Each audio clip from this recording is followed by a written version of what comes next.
First up is Pixlr Editor, which is a great alternative to Photoshop or GIMP. It may not be as powerful as those two programs, but includes a wide array of tools, filters, adjustment options, and even has layers. When you launch the web app, your choices are to create a brand new image, open an image from your computer, open an image from a specific URL, or to open an image from your Pixlr, Facebook, or other library. After you've selected your image, all the tools you'll be working with are located on the left side. You can add new layers on the right. I would recommend that if you've never used an image editor before, that you watch tutorials when you're getting started. If you've used Photoshop or GIMP, this won't be too difficult for you to figure out. Pixlr Editor is completely free. If you're just wanting to do a quick fix to an image, then I'd recommend that you also check out Pixlr Express. TinyPNG is the site I use to compress images.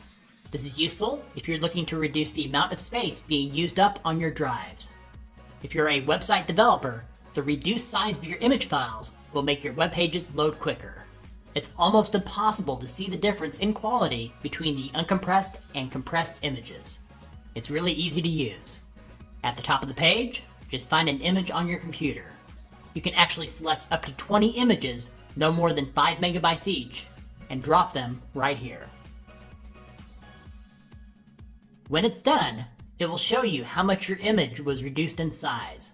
With TinyPNG, you can download each compressed image individually, save to Dropbox, or download all if you compress more than one image. I'll move through these next two sites quickly. The Google Office Suite is an alternative to Microsoft Office. Although it's not as fully featured, there are separate tools here for documents, spreadsheets, presentations, and forms. There are just enough handy features here to satisfy the average user. If you prefer the layout of Microsoft Office, they do offer a free online version called Office Online. The online apps that are available include Word, Excel, PowerPoint, and many others. When you open one of the apps, there's the familiar ribbon at the top. The Office Online apps are lacking some of the advanced features that are available in their PC software, but just like the Office apps from Google, most people won't miss them. Online Convert is an easy-to-use file converter that will take just about any media file on your computer, no larger than 100 megabytes, and convert it from one format to another. Here's how it works.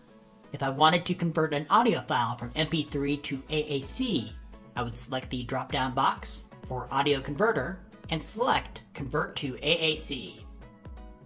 On the next screen, select Browse. Find your file and select Open.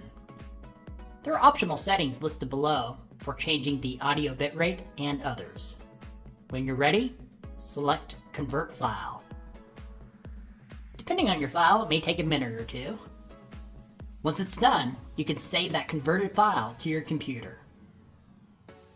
Instead of using a media player installed on your computer to play songs consuming your hard drive space, you could use a web player from one of the many online music streaming services. Most have free plans, usually ad-supported, with the option to spend around $10 per month to get extra features and get rid of the ads. Whichever you choose is just a matter of personal preference. My favorite right now is Spotify. It has over 40 million songs, high audio quality options, and offers offline listening. Next up is Trello. This is a great project management tool for individuals or teams to help them get organized with the use of visual boards, which are broken down into lists for particular tasks. When collaborating on a project, all those involved have access to the Trello cards, comments, and attachments. One of the best features that I appreciate is that if anything important happens regarding the project, you'll get notified through their notification system. In addition to their web app, Trello has apps for Android, iOS, Mac, and Windows. For most users, the basic functionality of the free version of Trello will be all that they need. If you run a business that requires additional features, including integration with services like Dropbox, Evernote, Slack, and several others, monthly plans start out at $9.99 per user each month. PDF Escape is an excellent PDF editor with features not often found in many of the free alternatives to Adobe Acrobat. It lets you create or fill in PDF forms online within your browser. In addition, You can add text, sticky notes, links, draw basic shapes, along with other features. When you're creating or loading a PDF, the files must be less than 10 megabytes and less than 100 pages. For most PDFs, this usually is not an issue.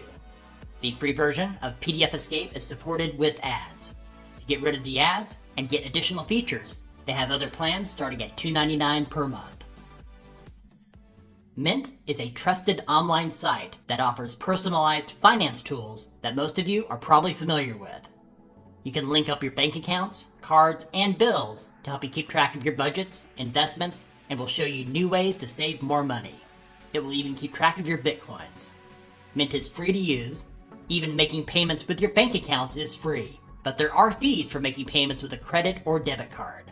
Other than that, it's an easy service to use to keep track of your spending and budget.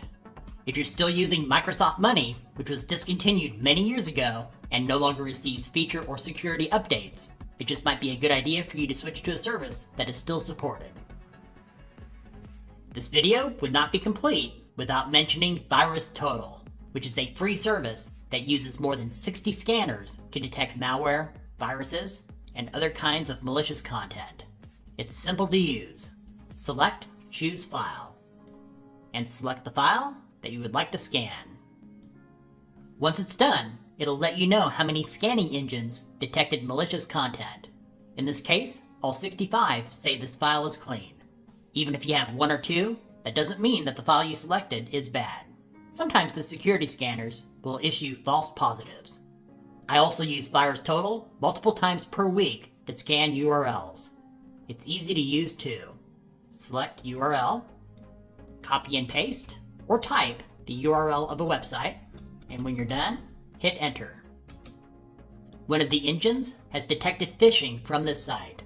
My instincts tell me that this is probably a false positive. On a personal note, I generally try to avoid the site as much as possible. Other than being hacked on more than one occasion and failing to notify the public in a timely manner, the site is considered to be safe to use.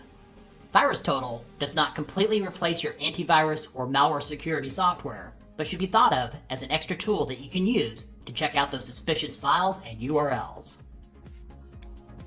Thanks for watching. Give this video a thumbs up if it was useful for you.